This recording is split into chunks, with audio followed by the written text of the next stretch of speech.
இயற்கையின் ஒவ்வொரு படைப்புக்கும் அர்த்தம் உண்டு. தமிழ் கதைகள். ஒரு பகல் வேளையில் ஒரு பயணி தன்னுடைய பெயை சுமந்து நடந்து கொண்டு இருந்தார். அவருக்கு ஓய்வு எடுக்கணும் போல் இருந்தது. சுத்தி பார்த்தபோது கண்ணுக்கு எட்டிய தூரம் வரை ஒரு மரம் கூட காண முடியவில்லை. பாலைவனம் மாதிரி இருந்துச்சு அந்த இடம். ஆனா அவருக்கு ஓய்வு ரொம்பவே அவசியமாக இருந்துச்சு. ரொம்பவே களைத்து போயிட்டாரு. ரொம்ப தூரம் நடந்ததற்கு அப்புறம் அவர் ஒரு அழகான தோட்டத்திற்கு உள்ள நுழைந்தார்.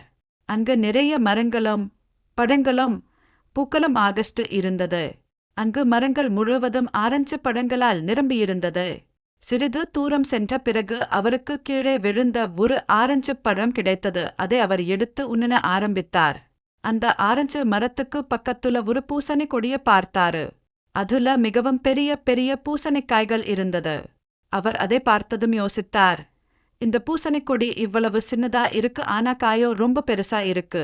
ஆரஞ்சு பழமோ சின்னதா இருக்கு, ஆனா அது பெரிய மரத்தில் காய்க்கிறது.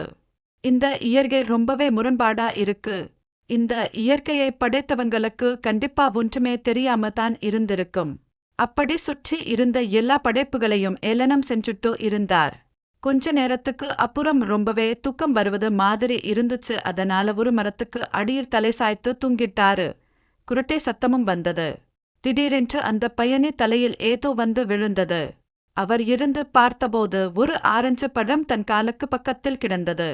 உடனே அவருக்கு புரிந்தது, இந்த ஆரஞ்சு பழம் தான் தன்னுடைய தலையில் விழுந்தது என்று.